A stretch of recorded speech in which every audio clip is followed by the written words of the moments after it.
Have you ever wondered if pleasuring yourself after 60 is still safe or even healthy? Many women never bring this up, not with friends, not even with their doctors. But in truth, self-intimacy is a natural and normal part of being human. And after menopause, it can remain deeply important for circulation, pelvic health, stress relief, and even a sense of connection to your own body.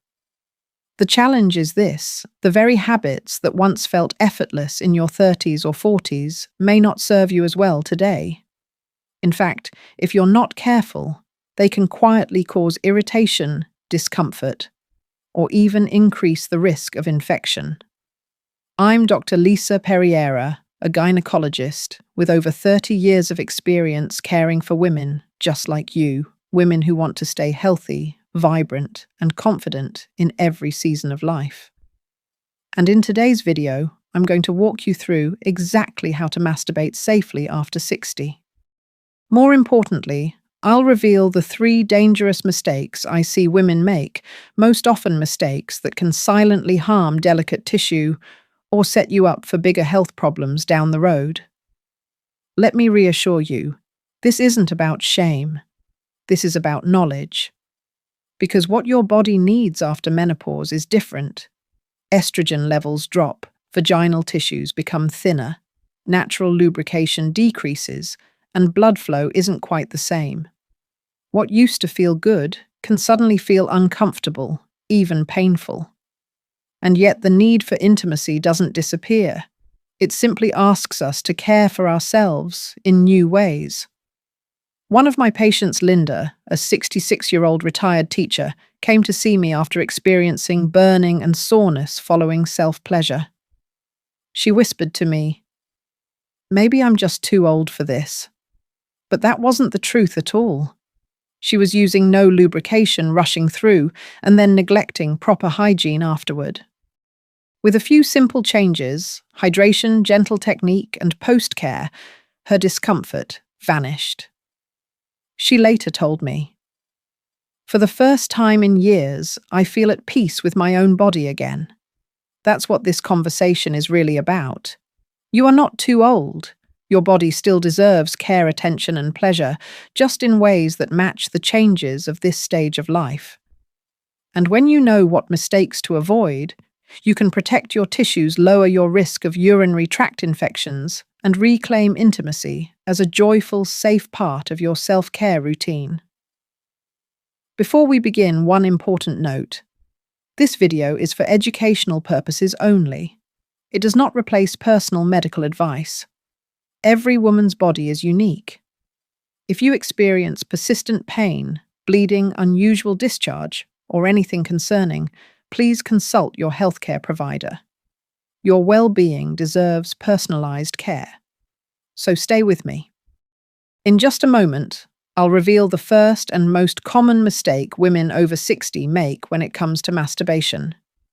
It may surprise you, but it's one that can quietly damage your intimate health if you're not aware of it. And before we get there, I'd love to hear from you. Have you noticed changes in how your body responds after menopause, whether in comfort, sensitivity, or desire? Share your thoughts in the comments. You'll quickly see you're not alone, and together we can make this a safe space for women to talk about what really matters. The first mistake I see so many women make after 60 is trying to rely on their body's natural lubrication alone. Before menopause, your estrogen kept the vaginal tissues plump, elastic, and well lubricated. But after menopause, that natural moisture often decreases dramatically. What this means is that when you engage in self-pleasure without any support, the friction can quickly lead to irritation, tiny micro tears in the tissue, and even burning sensations that last long after the moment is over. These little injuries may seem minor, but over time they can add up, leaving the vaginal wall more fragile, more prone to infections, and far less comfortable during intimacy. This is why lubrication isn't optional, it's essential. I often tell my patients to think of it as a form of protection, just like wearing sunscreen to protect your skin. Using a good quality lubricant can make all the difference between a painful, frustrating experience and a safe, enjoyable one. Water-based lubricants are easy to find and clean, and they're often the gentlest choice for sensitive tissue. Silicone-based options last longer and can be especially helpful if dryness is more severe or if you want to avoid having to reapply often.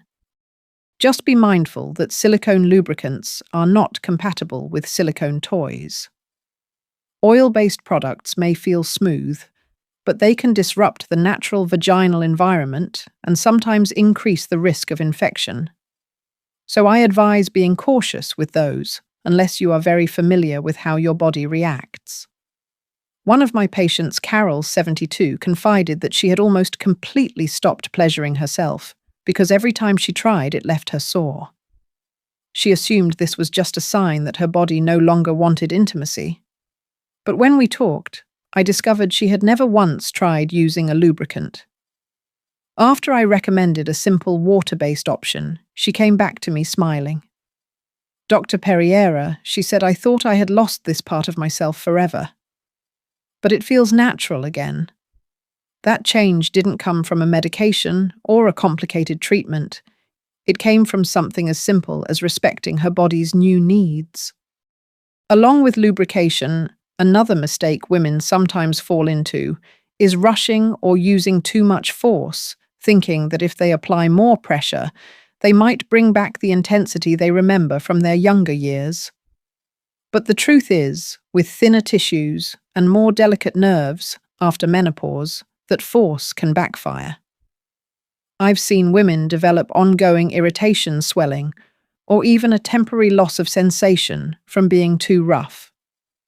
Pleasure should never come at the cost of pain. Gentle, slow, and mindful touch allows the nerves to respond naturally and keeps blood flow steady without overwhelming delicate tissue. Think of it not as chasing an end goal quickly, but as giving your body time to respond in its own rhythm. What's important to remember here is that your body is not betraying you. It's simply asking for a different kind of care. Intimate self-pleasure after 60 can still be deeply fulfilling, but only if you respect the changes your tissues have gone through. With the right support, it can even feel more relaxing and more connected than ever before. So as you reflect on your own experience, ask yourself, have you been skipping lubrication or maybe using too much pressure out of habit? If so, consider making this small adjustment. Your body may respond with more comfort than you expect. When we start to shift from the habits of the past into practices that truly support our bodies today, the experience of intimacy changes from something that feels like a struggle into something that feels nourishing. There are very practical steps you can take, both short-term and long-term, to make self-pleasure not only safer, but more enjoyable after 60. The first thing to consider is preparation. Just as you wouldn't begin a walk without warming up your muscles, it helps to take a few minutes to allow your body to relax. That might mean a warm shower to improve circulation, a few deep breaths to let go of tension, or even simply choosing a comfortable, quiet space where you feel completely at ease. When your body and mind are relaxed, blood flow to the intimate area improves, naturally making arousal and sensation much more comfortable. The second step is to give yourself permission to explore new forms of touch. Many women tell me they have been using the exact same technique for decades. But after menopause, the nerve endings may respond differently. Instead of feeling frustrated that what once worked does not feel the same, I encourage you to approach this as an opportunity. Try lighter touch, slower rhythms, or different areas of stimulation. Sometimes women find that focusing only on one area feels too intense, but alternating between different spots creates more comfort and a richer sense of pleasure. The goal is not to chase what you remember from the past, but to discover what feels right in the present. Another practical tip that brings both immediate and long-term benefits is the use of vaginal moisturizers or local estrogen therapy, which your gynecologist can guide you on. Unlike lubricants, which are for the moment moisturizers and estrogen creams, work over time to restore some elasticity and hydration to the vaginal tissue. According to the Cleveland Clinic, these options can significantly reduce discomfort, lower the risk of infections, and improve overall intimate health. This means that when you do choose to engage in self-pleasure, your tissues are already better prepared to handle it comfortably. Beyond the physical, there is also an emotional element. Many women carry guilt, embarrassment, or simply the belief that this part of life is behind them. But embracing self-intimacy as an act of self-care rather than something shameful can transform your relationship with your body. I had a patient named Maria who at 70 told me she had avoided touching herself for over a decade. When she finally gave herself permission to reconnect, she said, "It feels like I am meeting myself again." That sense of acceptance is as important for health as any technique or product. It is also worth remembering that self-pleasure has benefits that extend beyond intimacy. Regular stimulation helps maintain blood flow, supports pelvic floor function, and can even improve sleep by reducing stress hormones. These are not small benefits, they are powerful ways to support your overall well-being.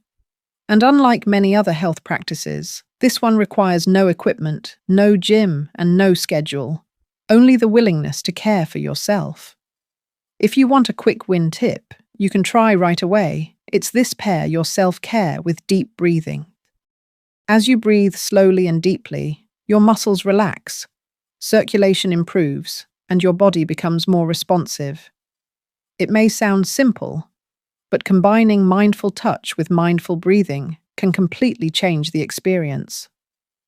As we move forward, remember this truth. Self-intimacy after 60 is not about proving that nothing has changed, but about honoring the changes and adapting to them. That adaptation is where real comfort, safety, and pleasure live. So let me ask you, have you ever experimented with new techniques, products, or even just slowing down? Or have you been holding on to the same routine from years ago? Share your answer below. I promise you, other women will be nodding along, realizing they are not alone. One of the most powerful reminders I've learned in my years as a gynecologist is that intimacy after 60 is not just about the body, it is about the story you tell yourself. I remember a woman named Eleanor, 69 years old, who came to me convinced that her days of self-pleasure were behind her. She whispered that it always left her feeling sore, and she carried a quiet sadness, as if she had already said goodbye to that part of her life. When I asked her to describe what she was doing, it was clear she had never adjusted her routine since her 30s. No lubricant, hurried motions, and no aftercare. Her body was asking for something different, but she thought the discomfort was a sign to stop altogether.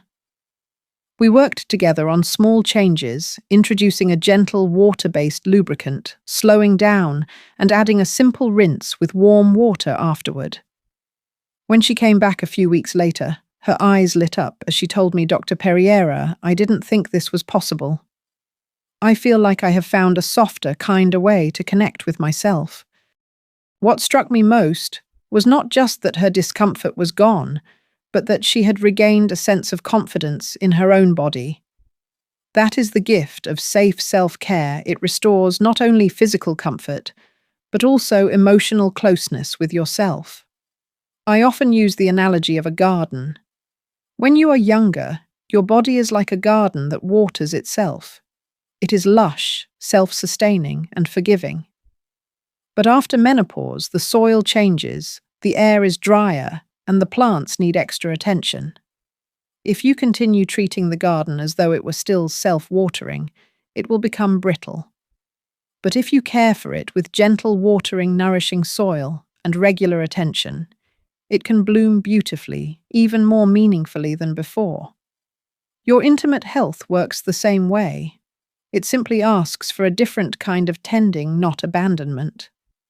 What I want you to take from this is that adapting your habits is not a loss, it is an evolution. Pleasure is not over, it just wears a different face.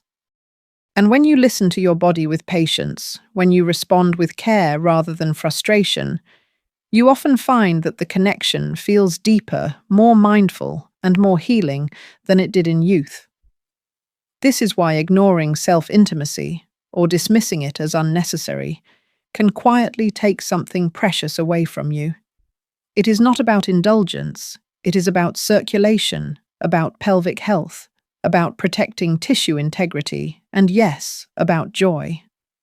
Safe practices keep that garden alive and flourishing no matter the season of life you are in. So let me ask you, when was the last time you thought of your own body with the tenderness you might give a garden or a cherished piece of your home? Have you been harsh, rushing and ignoring its needs, or have you been patient, gentle and attentive? Reflecting on that question can be the very first step toward transforming not just how you care for yourself, but how you feel about yourself. As we come to the close of this conversation, I want to leave you with a simple truth.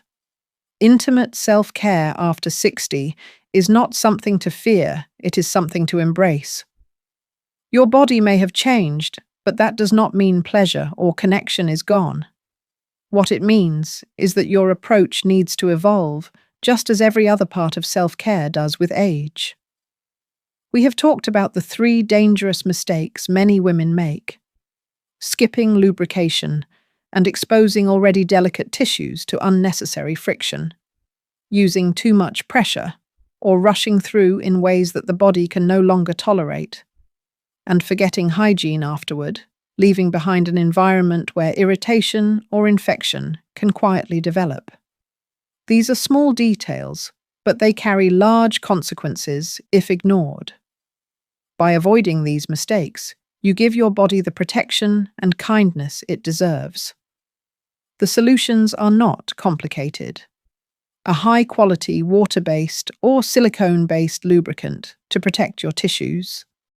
Slowing down, trying lighter touch, and listening to your body instead of fighting against it. Taking a few moments afterward to rinse with warm water and keep your intimate area clean and comfortable. These are small acts, but they can completely transform your experience, turning something that once felt painful or embarrassing into something nourishing, safe, and fulfilling. More than anything, I want you to hear this. You are not too old for intimacy with yourself. In fact, the women who lean into self-care at this stage often discover a new depth of connection, a gentler kind of pleasure, and a renewed sense of confidence in their bodies. I have seen it over and over again in my patients, and I want that for you too. So let me leave you with 3 key reminders. 1.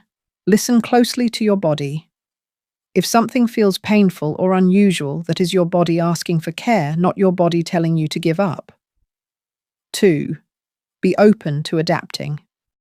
What feels good today may be different than what worked 20 years ago, and that is perfectly normal. 3. Think of self-intimacy as an essential part of your overall well-being, just like healthy eating, exercise, and sleep. It is not just about pleasure. It is about circulation, pelvic health, emotional balance, and honoring your body at every stage of life.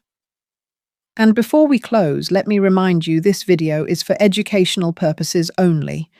It does not replace medical advice. Every woman's body is unique. If you are experiencing pain, significant changes, or have personal concerns, please consult with your healthcare provider. Your well-being deserves personalized care. If this conversation has resonated with you, I invite you to take the next step. Subscribe to the channel so you never miss the practical, science-based guidance I share for women over 60. Share this video with a friend who may need to hear that she is not alone. And most importantly, leave me a comment below. Tell me if you have noticed changes, or if you have tried any of the safe practices we discussed today. Your words may give another woman the courage to begin her own journey of self-care. Remember, your body is still yours. It still deserves your kindness, your patience, and your attention. When you honor it in this way, you not only protect your intimate health, but also nurture your confidence, your vitality, and your joy.